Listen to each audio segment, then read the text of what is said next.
नमस्कार. मातृपितृ देवोभव यातील आज हा 14वा भाग. मागच्या भागात मी सातारला आल्यानंतरच्या काही आठवणी सांगायला सुरुवात केली होती. पण पुण्यातल्या आठवणी एक भाग राहिला आहे, तो यात सांगावा असं मला वाटते. पुण्यात ज्या वेगवेगळ्या क्षेत्रातल्या लोकांच्या अनेक ओळखी झाल्या, मैत्री जमली, जी पुढे अनेक वर्ष टिकली सातत्यानं. त्यामध्ये एक नाव होतं खवले पाटणकर. त्यांचं नाव होतं खरं वसंतराव पाटणकर, पण त्याला खवले पाटणकर म्हणत. आणि त्यांचं छोटंसं दुकान होतं बाजीराव रोडला. दुकान छोटंच होतं पण फार प्रसिद्ध होतं. म्हणजे तुळशीबाग ते जायचं, आणखीन खवल्यांच्याकडनं खरेदी करायची. हा महिलांचा कार्यक्रम असायचा. गाण्यामुळे त्यांची ओळख झाली आणि मग जात्या त्या काय होते, हळू दुकानात डोकवायचं. वसंतराव म्हणजे काय काय चाललं आहे, कसला अभ्यास, परीक्षा आली का, कुठलं गाणं ऐकलं एवढ्यात, आणि मग थांबा जरा सांगून देतो चहा म्हणून समोरच्या लोकांना चहा सांगायचे. चहा येईपर्यंत गप्पा मारायच्या. आणि पुढं कॉलेज संपून मी सातारला आलो तरी आमच्या पुण्याला गेले की वसंतरावांच्याकडे एक चक्कर व्हायची. आणि जेव्हा आम्ही मग गाण्याचा कार्यक्रम पुण्यात सुरू केले, म्हणजे कुमार गंधर्वांचा केला, अभिषेकी बुवांचा केला, त्याला वसंतरावांचं आम्हाला खूप सहाय्य झालं होतं. आणि त्यांनी जसं काही आपल्या घरचं कार्य असतं म्हणून आम्हाला माहिती देणं, तिकीट विक्री करणं, असं अनेक गोष्टी वसंतरावांनी आमच्याकरता केल्या. आणि आपलं म्हणजे मित्र म्हणून जसं करतो, ज्येष्ठ मित्र, माझ्याहून वयाने मोठे होते, पण अगदी आमच्याशी घट्ट मैत्री झाली ती. एक आठवण पुढची सांगतो. भीमसेन जोशींचा माझा चांगला स्नेह होता. पण वसंतरावांच्याकडे सगळ्या गाण्याच्या मैफलीची तिकीट विक्री असायची खवले पाटणकरांच्याकडे. पण सवाई गंधर्वची तिकीट विक्री त्यांच्याकडे होती. तर मला एकदा ते म्हणलं, अहो अरुण, माझ्याकडे सवाई गंधर्वची तिकीट विक्री नाही काय. तेव्हा 2-3 केंद्र होते, आलुरकरकडे वगैरे विक्री व्हायची तेव्हा. आलुरकरही माझा मित्रच, त्या नंतरच्या काळात झालेला. तर मी म्हटलं ठीक आहे, मी बोलतो अण्णांच्याशी. आणि मग मी अण्णांच्याकडे हा भीमसेन जोशींच्याकडे विषय काढला. म्हणले चांगले ग्रस्त आहेत, आणखीन अतिशय प्रामाणिक, आणि त्यांच्याकडे वळण आहे ह्या तिकिटांचं. म्हणजे ठीक आहे, सांगतो मी. आणि तिथपासून खवल्यांच्याकडे पहिल्या वर्षी तिकीट विक्री सुरू झाली, ती पुढं अनेक वर्ष चालूच होती. आणि ज्या पहिल्या वर्षी सुरुवात झाली तेव्हा सगळ्यात जास्त तिकीट विक्री सवाई गंधर्व महोत्सवाची पाटणकरांच्याकडे झाली. पुढं ते काही कालांतरानं गेले. त्यांचा मुलगा एक CA आहे, त्याचीही माझी मध्ये गाठ पडली ती. आणि नंतर त्यांची मुलगी ती आता अनुरूप विवाह संस्था चालवते. एकदा फोनवरून आमचंही बोलणं झालं तर. पण वसंतरावांनी आम्हाला खूप प्रेमाने वागवलं. आणखी आमच्या पाठीशी त्या गाण्याच्या कार्यक्रमात कायम उभे राहिली, ही आठवण मला आवर्जून सांगायची वाटते. कारण नॉर्मली काय होतं की तरुण मुलांच्याशी मैत्री करणं, नवीन माणसं, मोठ्या माणसांना जरा जड जातं. पण पाटणकरांनी हे कधीच पाळलं नाही आणि म्हणजे खूप मैत्री झाली आमची. प्रॅक्टिस सुरू केल्यानंतर 65ला मी आलो आणि त्याच वेळा भाऊकांनी एक नवीन काम अंगावरती घेतलं होतं. सातारच्या जवळ बोगद्याच्या बाहेर खिंडीतला गणपती म्हणून एक मंदिर आहे.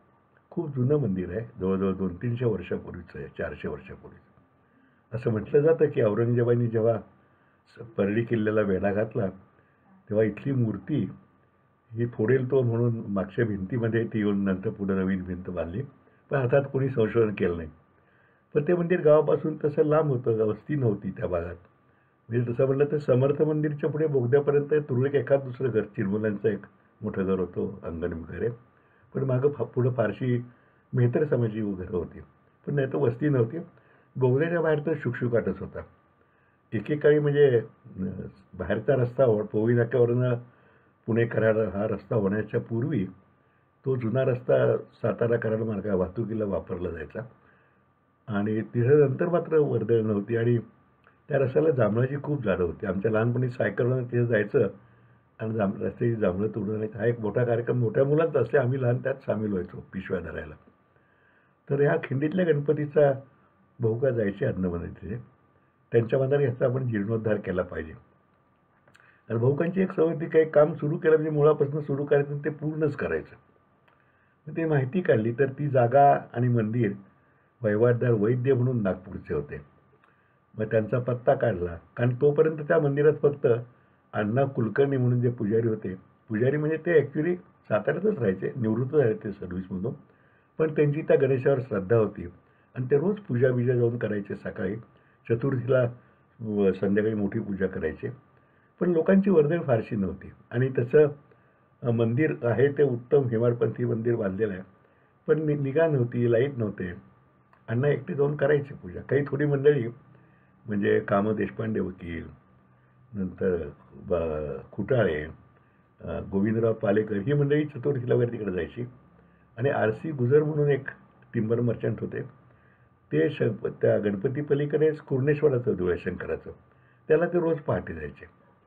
पण त्याच्या बाकी व्यवस्था काही किंवा नवीन सुधारणा नव्हती. थोडे पडीक अवस्था झाली ती बाकीच्या होती. एक बाजूचा बारका सोफा होता पत्र्याचा, तोही पडीक झाला. तर वडिलांनी सगळी माहिती काढली आणि मग त्याच्या ते जवळजवळ एक काहीतरी 1.25 एकर जागा, 1 एकर असेल कदाचित, खिंडीतला गणपती आणि कोंडेश्वर मंदिर ही सगळी देवस्थानची वहिवाटदार वैद्य होते. म्हणजे त्यांच्या मालकी असल्यासारखी होती. वैद्यांशी त्यांनी संपर्क साधला. वैद्य मंडळी केव्हा तरी एकदा वर्षातून यायची. ती वेळ बघून त्यांची गाठ घेतली. त्याला सांगितले की असं जीर्णोद्धार करूया आणि एक ट्रस्ट स्थापन करूया. मग वैद्यांनी त्याला संमती दिली. कारण त्यांचं पूर्वापार घराण्यातलं मंदिर होतं आणि ते निगा होते, तर चांगली कल्पना आहे म्हणून. मग वडिलांनी खिंडीतील गणपती पूर्णेश्वर देवस्थान ट्रस्ट स्थापन केला. रेग्युलर मीटिंग घेतली, त्यामध्ये ट्रस्टी घेतले आणि ट्रस्ट स्थापन केला. आणि वैद्य मंडळींनी त्याकडनं ती सर्व जमीन त्या देवस्थानला बक्षीसपात्रानं घेतली. पण एवढ्यावर थांबतील तर बहुका कुठले. परिसर डेव्हलप करायचा आजूबाजूची जागा पाहिजे. तर ती जागा आम्हा गोडबोले मंडळींना जी इनाम मिळालं तर ती त्यातली जागा होती, जवळजवळ 4 एकर. ती अर्थात आमच्या म्हणजे माझे वडील आणि त्यांच्या सर्व भावांनी थोरल्या बंधूंच्या म्हणजे दादांच्या नावानं केली होती. आणि मग दादांच्या, मला वाटते दादा तेव्हा नव्हते, मग दादांची मुलं होती, मला नक्की आठवत नाही आहे. पण त्यांनी संमती दिली आणि ती 4 एकर जागासुद्धा बक्षीसपत्र करून खिंडीतल्या गणपती कोंडेश्वर ट्रस्टची करून घेतली. आणि मग त्याचं डेव्हलपमेंट काय करायची, मग त्या मीटिंगमध्ये काय काय ठरलं. आणि वडिलांनी एक झपाट्यानं कामाला सुरुवात केली की ह्या काहीतरी स्थायी स्वरूप द्यायचं झालं तर तिथं व्यवस्था व्हायला पाहिजे. मग देणग्या गोळा करायला सुरुवात केली. आणि वडील एखादी देणगी देतो म्हणले की त्याला देणगी मिळेपर्यंत सोडायचे नाही. फारच चिकाटीनं काम करायचे. हळूहळू पैसे वडिलांनी गोळा करायला सुरुवात केली. आणि लोकांचाही वडिलांच्यावर विश्वास खूप होता. त्यामुळं मागितल्यानं सहसा कोण नाही म्हणायचं नाही. कमी देतील पण नक्की द्यायचे. आणि मग त्या पात्र्यात सोप्याची दुरुस्ती झाली, देवळाची साफसफाई झाली. मोहनराव बढिये तेव्हा ऐकची नव्हते, त्यांच्या मागे लागून तिथं नंतर वीज आणली. आणि मग दैनंदिन पूजा कशी करायची, तर मग दैनंदिन पूजा निधी म्हणून काढला की तुम्ही ₹150 द्या, मग तुमच्या नावानं दर त्या तिथीला गणपतीला अभिषेक करून तुम्हाला प्रसाद पाठवला जाईल. होता 365 दिवस भरले.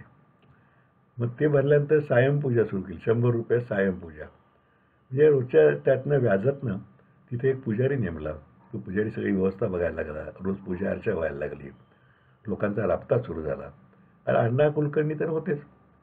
चतुर्थी अण्णा करायचे. मग चतुर्थीची तारीख द्यायची. चतुर्दिवशी तुमचा कार्यक्रम असला तर अण्णा करायचे, त्यांच्या नावाने तुमचा अभिषेक वगैरे. मग हळूहळू चतुर्थी साजरी करायची कल्पना म्हणली वडिलांनी. की चतुर्थी दिवशी तिथं आपल्याला माहिती आहे की चतुर्थीला चंद्रोदयानंतर गणपतीची पूजा करतात आणि लोक आपला उपास सोडतात. तर ज्याला त्या दिवशी करायचं त्याला तिथं नैवेद्याची सोय. मग तो सोपा केला. मग देणगी म्हणून खुर्च्या मिळवल्या आणि मग चतुर्थी सुरुवात केली. मग त्याच्या वर्षांना 12 संकष्टी चतुर्थी येतात. त्यामुळे त्याला नंबर लावायला लागले. हे सगळं शिस्तशीर काम म्हणलं देखील. आणि त्या लोकांना देणगी दिला ना. आता 65-66 साली ट्रस्ट स्थापन केला. आता आज 20 साल आहे.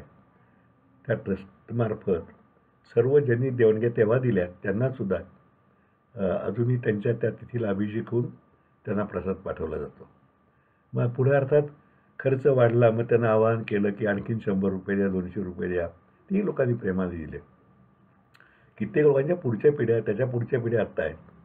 पण त्यातली बरीचशी मंडळी आता आपली जी तिथी असेल त्या तिथीला अजूनपर्यंत इथे येतात. त्या दिवशी अभिषेकाला बाहेर एक बोर्ड केला. खूप सुधारणा केल्या. मागं बाग केली. कुर्णेश्वराचं मंदिर नुसतं बाहेर पत्र्याचं होतं, तेही व्यवस्थित करून घेतलं. पायऱ्या केल्या सगळीकडे. पायऱ्याकरताही देणग्याची स्कीम काढली. आणि देणग्या म्हणजे काय, त्यामध्ये आमचे इराणी म्हणून आहेत महाबळेश्वरचे पक्षकार रुस्तुम इराणी. त्याला सांगितलं, बरं ते भाऊकांच्यावर विश्वास आणि श्रद्धा, त्यांनी पैसे दिले. अगदी दिलावर खाटीक आमचा माझ्या चुलत भावाचा मित्र होता ट्रकवाला. त्याला म्हणाले, दिलावर तू इकडे जातो सोडून पैसे दे त्याला. त्यांनी पैसे दिले. मग ते काय ते ₹200-250 घेऊन त्या पायऱ्या केल्या. वरपर्यंत दगडी पायऱ्या झाल्या. हे सातत्यानं वडील असेपर्यंत सुधारणा होती, करत राहिले. आणि अ, पुढं तर त्यांचा डिसेंबरमध्ये वाढदिवस असायचा 6 डिसेंबरला. तर त्या वाढदिवशी सकाळी आम्ही सगळे घरातले लोक तिथे जायचो. गावातले जे वैदिक होते त्यांना बोलवून एक तासभर म्हणणं करून त्यांना दक्षिणा द्यायची. थोडक्यात वर्दळ कशी चालू होईल हे वडिलांनी बघितलं. आणि मग पुढं मग ती चतुर्थी मार्गशीर्ष महिन्यातली आपण करायची असा प्रथा सुरू केली. त्याविषयी आपल्या एक 40-50 मित्रमंडळींना बोलवायचं आणि रात्री प्रसादाचं जेवण द्यायचं हे सुरू केलं. वडील पुढे केल्यानंतर आम्ही सुद्धा अजून ती प्रथा चालू ठेवली आहे. मार्गशीर्ष चतुर्थीला जेवण करायची. आणि आम्हा तिघा भावांचे मित्र, मुलांचे मित्र तिथे आम्ही बोलवतो. पण कसं काम एखाद्या शिस्तीची उभं करावं ना, हे त्यांच्याकडनं शिकण्यासारखं होतं. हे सगळं मी बघत होतो. पण मी काय सार्वजनिक कामात फार त्यामध्ये नव्हतो. म्हणजे गणपती उत्सवात भाग घेत होतो आमच्या पेठेतल्या. आर्थिक मदत करतो एवढंच नाही, तर गणपती विसर्जनाच्या मिरवणुकीत अगदी ढोल करंडोल वाजवत सामील होत होतो. प्रॅक्टिस सुरू होती तरीसुद्धा. आणि केवळ मीच नाही तर माझे मित्रही त्यात सामील व्हायचे. गुलाल बिलाल भरपूर आम्ही खेळत होतो. म्हणजे पर्यावरण वगैरे काय डोक्यात ठेवत नव्हतो. आणि मग गणपती मोती तळ्यावरती विसर्जन करायचा. तर आम्ही एक सिस्टम अशी बसवून ठेवली होती की मधुऋषीचा मंगळवार तळ्याचा गणपती, मंगळवार तळे नाही विश्वेश्वर देवळाचा, आणि आमचा संयुक्त मिरवणूक करायची. मधू काकासुद्धा धोतर दुटागी हलगे घेऊन यायची. लेझीम खेळणारी मुलं, आम्ही ढोल करंडोल वाजवायचो. आणि शेवटपर्यंत म्हणजे जवळजवळ रात्री 1-1:30 वाजला तरी चालू असायचं. मोती तळावर सगळ्या आरत्या करून मग विसर्जन करायचं.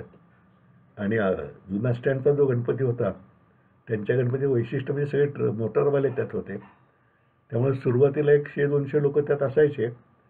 आणि जशी जशी मिरवणूक पुढे जाईल हळूहळू कमी व्हायचे. त्यामुळे त्यांनी मधूनही आमच्या चुलत भावांनी सांगितलं होतं की तुमच्या मागे आमचा हा गणपती राहील. कारण ट्रकची व्यवस्था करायचं आमचं स्वतः काम मधू करत असायचं, ते व्यवस्था करायचा. त्यामुळे आमच्या गणपतीच्या मागे जुन्या स्टँडचा गणपती. आणि जेव्हा विसर्जनाची वेळ येईल तेव्हा तिथे 2-4च माणसं शिल्लक असायची. तेव्हा तो गणपती खाली उतरवायचा ट्रकवरनं. त्याच्याही आमच्या गणपतीजवळ आरत्या करायच्या. हे सगळं काम आमच्याकडे असायचं. मिरवणुकीत दरवर्षी कुठेतरी आडमुठेपणा करायचं. आणि मग ते उशीर होत जायचा. मला एकदा आठवतं आहे, दोडमनी म्हणून इथं फौजदार होते, पोलीस इन्स्पेक्टर. आणि त्यांनी त्या दिवशी मिरवणूक उशीर होतं म्हणून सगळ्यांना हल्ल्या करून पुढे आणलं.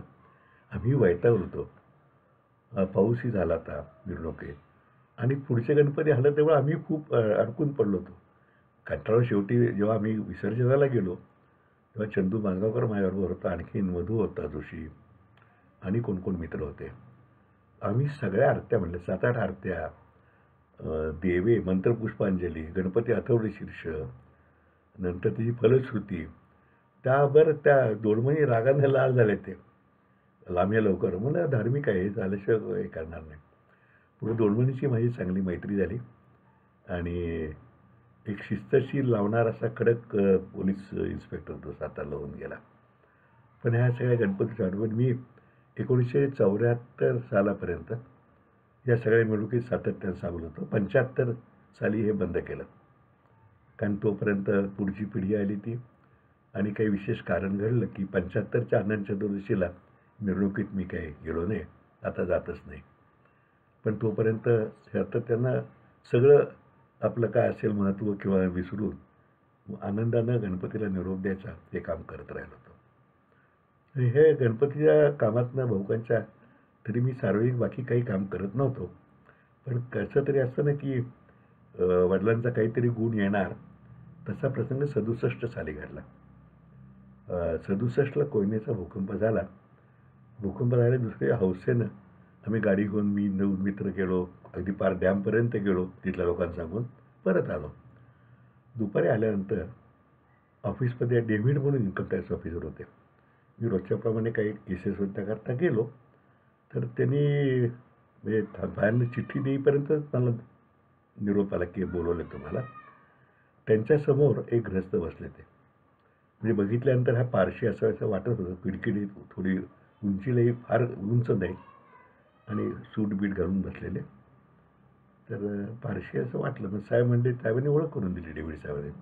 हे प्रिन्सिपॉल महाबळेश्वराला कोयनानगरला जे पब्लिक स्कूल आहे त्याचे हे प्राचार्य. नमस्कार केला वगैरे. ते म्हणले त्यांचं काम आहे जरा. मग महाबळेश्वराला मला सांगितलं की आमच्या शाळेमध्ये जे शिक्षक आहेत ते सगळ्यांचे क्वार्टर्स पाडलेले आहेत. त्यांना आता घरी जायला पाहिजे, कारण आता इथं राहायची सोय नाही आणि द्यायला पगार आमच्याकडे आत्ता फंड्स काही नाही. तर मला एक 10,000 रुपये दिले म्हणजे सगळ्या शिक्षकांना थोडे थोडे पैसे देऊन परत पाठवता येईल. आणि माझ्या बँकेच्या माझ्या पर्सनल अकाउंट, म्हणजे सरकारी काम आहे पण ते सरकारचा संबंध नाही. मला वैयक्तिक माझी जबाबदारी वाटते की माझ्या शिक्षकांना मी काळजी घेतली पाहिजे त्यांची. आणि माझ्या पुण्याच्या बँकामध्ये पैसे आहेत, पण आत्ता पुण्याला जाऊन पैसे आणणार आहे, कारण तेव्हा NEFT RTGS वगैरे काही भानगड नव्हती. तर मला एक 10,000 रुपये पाहिजेत. तर डेव्हिड साहेब म्हणले, तुम्हाला शक्य असलं तुम्ही द्याल का? ते परत देतील नक्की 2 दिवसांनी. मी फार प्रभावित झालो की एक प्राचार्य आपल्या शिक्षकांच्या करता इतकी काळजी घेतो. बरं, शिक्षक काय ते पारशी मंडळी त्यात कोण नव्हते, असं काही आपल्यापैकी असं नव्हतं. त्यांची निष्ठा महाबळेश्वरवाल्यांची बघून मी म्हटलं, सर मी करतोय असतं. माझ्या बँकेत तेव्हा पैसे होते. मी उठलो, बँकेत गेलो, पैसे काढले, त्यांना आणून दिले. 3-4 दिवसानंतर महाबळेश्वराला पुण्याहून येऊन माझ्या घरी आले आणि मला 10,000 रुपये परत दिले माझे. चहा वगैरे झाला, गप्पा झाल्या. पण मला असं आश्चर्य वाटलं की किती मनुष्य आपल्या जबाबदारी पाळू शकतो आणि आपल्या व्यक्तिगत जबाबदारी समजून ते पार पाडतो. थोडंसं सामाजिक त्यामधनं एक हे सामाजिक काम थोडं घडलं माझ्यातनं आपसूक. महाबळेश्वराची माझी पुढे खूप चांगली मैत्री झाली. कोयनानगरचं पब्लिक स्कूल नंतर पुसेगावला शिफ्ट झालं, तोपर्यंत महाबळेश्वरला तिथं होते. नंतर तिथनं ते वारणानगरच्या पब्लिक स्कूलला गेले आणि नंतर बेंगलोरला एका पब्लिक स्कूलमध्ये होते. कायम आमचा पत्रव्यवहार फोन बिन चालायचा. पुण्याला कधी आले तर किंवा सातारवरून चालले तर घरी यायचे. सिगरेट मी लवकर सोडावी किंवा कमी करावी म्हणून ते मला एखादी पाईप तो साफ करायचं, हे सुटी तंबाखूचं पॅकेट की आता अरे कमी करा म्हणून. दुर्दैवानं फारसा उपयोग त्या झाला नाही. पण महाबळेश्वरांच्या यातनं मला थोडी प्रेरणा मिळाली आणि त्यातनं आणखीन एक वेगळं काम मी अंगावरती घेतलं की कोयनानगरलाच आमचे एक पक्षकार राहत होते, वीरचंद कृष्णा तलाटे म्हणून. त्यांचा 2 दिवसांनी फोन आला, कारण फोनही तेव्हा बंद होते. चालू झाल्यानंतर फोन आला की मी तुम्हाला भेटायला येतो. वीरचंद कृष्णा तलाठी, प्रदीप प्रोव्हिजन स्टोअर्सचं नाव होतं. ते भेटायला आले, फार रडकुंडीला आले. ते दुकानातला माल गेला सगळा, नष्टच झाला ना. पडलं जड झाली, घरातलं काय किरकोळ फर्निचर गेलं आणि आता परत कोयनानगरला पुन्हा ती वस्ती केव्हा होणार, अशक्य आहे. मी आता कुठेतरी दुसरीकडे जायला पाहिजे. तर ते म्हणले, आता मी असं ठरवलं आहे की सांगलीला शिफ्ट व्हायचं आणि तिचं दुकान सुरू करायचं, किराणा मालाचं, किराणा भुसार मालाचं दुकान होतं आणि पैसे मला नातेवाईकांनी देत, पण तरी पैसे कमी पडत आहेत, पण काही नाही व्यवस्था करेल. त्या महाबळेश्वरांच्या उदाहरणानं माझ्या मनामध्ये ती भावना जागृत. म्हणलं, किती पैसे काय म्हणतात? नाही म्हणले, म्हणजे 5-6 हजार रुपये तरी, एक 10-1 हजार रुपये म्हणजे आता माझं सगळंच काम होईल. मला पण काय कल्पना करूया, 5 का 10 हजार, बहुतेक 10 हजार. म्हणजे ठीक आहे, मी काहीतरी बघतो, तुम्हाला कळवतो. मग ते बोलता बोलता त्या चहा देता कल्पना आली की आपणच करूच, पण आपल्या सगळ्या पक्षकारांना हे सांगूया, कारण सगळ्यांनी मिळून केलं तर आपोआप ती भावना सगळ्यांच्यापर्यंत पोचेल. तर म्हणलं, समजा आम्ही पैसे गोळा करून दिले तुम्हाला, तर तुम्ही केव्हा परत कराल? म्हणजे 2-3 वर्षात तरी नक्की परत करेन. काय व्याज असलं तरी दे. म्हणजे व्याज नको, मुद्दल दिलं तरी चालेल. म्हणजे काय, मी नक्की परत करेन. बरं म्हणलं, बघतो मी काय होईल ते करतो. मग मी एक सर्क्युलर तयार केलं की असं असं आपले एक व्यावसायिक आहेत, नुकसान झाले आणि त्यांना आपण सगळ्यांनी 5,000 रुपये होते, बरं, 50-50 रुपये गोळा करून आपण जर दिले तर ते परत उभे राहू शकतील आणि 3 वर्षात ते पैसे परत देतील. त्याची जबाबदारी माझी. मी थोडक्यात ते नाही दिलं तर मी देईन. आणि आमच्या सर्व व्यापारी, पक्षकार, डॉक्टर्स या सगळ्यांनी 50-50 रुपये दिले. पावती पुस्तक छापलं, प्रत्येकाला पावती दिली. त्याचं एक रजिस्टर तयार केलं. 7,000 रुपये जमले. 7,000 ड्राफ्ट काढला, तलाठीनं बोलून त्यांच्या ताब्यात दिला आणि तलाठी पुढे सांगलीला गेले. ते दुकान सुरू केलं. त्यांचा एक धाकटा भाऊ होता, नाव मला आठवत नाही, तो डॉक्टर झाला नंतर. तो भवानीनगरला प्रॅक्टिस करत होता आणि 3 वर्ष नाही पण 1.5-2 वर्षानं एक दिवस तलाठी आले. 7,000 रुपये घेऊन आले. ते म्हणले, माझं फार तुम्ही काम केल्यामुळे माझ्या लागी लागलं, सगळं आता ठीक चाललेलं आहे. मग त्या 7,000 रुपये सगळ्या पक्षकारांचे रजिस्टर काढलं आणि प्रत्येकाला 50-50 रुपये परत दिले. आणि मग खरोखरी मला असं वाटलं की आपण लोकांना हाक मारली तर लोक उभे राहत आहेत, लोकांचा विश्वास आहे आणि ह्या कामातनं एक वेगळा आनंद मिळतो. म्हणजे आपण काहीतरी कोणाला उभं राहायला मदत केली ह्याचा एक आनंद वेगळा आहे. आणि मग हे सामाजिक कामाचं बीज, म्हणजे आता मी सामाजिक कार्यकर्ते म्हणून मिळवतो, पण ते बीज तेव्हा रोवलं गेलं आणि ते महाबळेश्वरांच्या रोवलं गेलं आणि पर्यायाने इन्कम टॅक्स ऑफिसमध्ये रोवलं गेलं. म्हणजे इन्कम टॅक्समध्ये मला काय दिलं इन्कम टॅक्सने, त्यामध्ये हे सुद्धा दिलं. ऑफिसमध्येच हे उगम झाला. मी आता जे नवीन परवा पुस्तक लिहिलं इन्कम टॅक्सच्या नवीन, त्यात हा अनुभव मुद्दाम नमूद केला आहे. असाच आणखीन एक प्रकार आणखीन पुढच्या 5-7 वर्षानंतर घडला, तो मी पुढच्या वेळा सांगेन.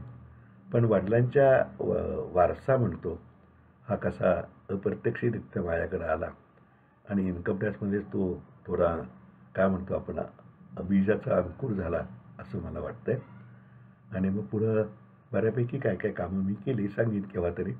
पण वडिलांचं हे आणि त्याच दरम्यान मग 67लाच वडिलांचे एक मित्र होते पाटणकर म्हणून, सिलेक्शनमध्ये ते डेप्युटी कमिशनर होते. त्यांची फियाट गाडी नवीन आली ती त्यांनी वडिलांना दिली आणि 67ला त्यामुळं माझी मोटरसायकल जाऊन भाऊकांची जुनी अँबॅसेडर होती 5130 BYH, ती माझी MHP 3236 मोटरसायकल मी सिद्धूभाऊ कान्हाड्यांना विकली आणि ही नवीन गाडी म्हणजे माझ्या दृष्टीनं नवीन, पण वडिलांनी 7-8 वर्ष वापरलेली अँबॅसेडर वडिलांनी मला चालवायला म्हणजे माझ्या ताब्यात देऊन टाकली आणि वडील मग ती फियाट वापरायला लागले. पहिल्यांदाच म्हणजे 67 नंतर सुदैवानं आजपर्यंत वेगवेगळ्या गाड्या झाल्या आणि अँबॅसेडरचा फार अँबॅसेडर म्हणजे ती 13,000 रुपयाला तेव्हा घेतलेली होती, 60-61 साली मला वाटते. अँबॅसेडर की सुखाची गाडी दुसरी नाही असं माझं स्पष्ट मत आहे, आज दुर्दैवानं नाही आहे. आणि मग मोटरसायकलऐवजी गाडीतनं प्रवास माझा सुरू झाला. पुढच्या प्रवासाच्या कधी यानंतर सांगेन परत. पण या भागामध्ये इथं थांबण्यापूर्वी आणखीन काही बहुतेक राहिलेलं नाही माझं. नाही ह्या खिंडीतल्या गणपतीचं पुढं अतिशय नावाजलेलं आता नुकतं म्हणजे एक 4 वर्षापूर्वी माझ्याहून धाकटा भाऊ अशोक म्हणून एक कॉन्ट्रॅक्टर, तो आणि त्याचे मित्र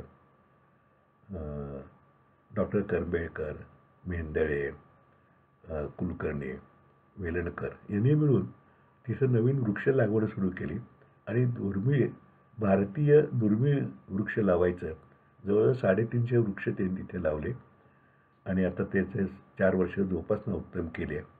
अतिशय उत्तम असं ज्याला म्हणतो की दुर्मिळ वृक्षांचं ते हे तिथं उद्यान तयार केलेलं आहे.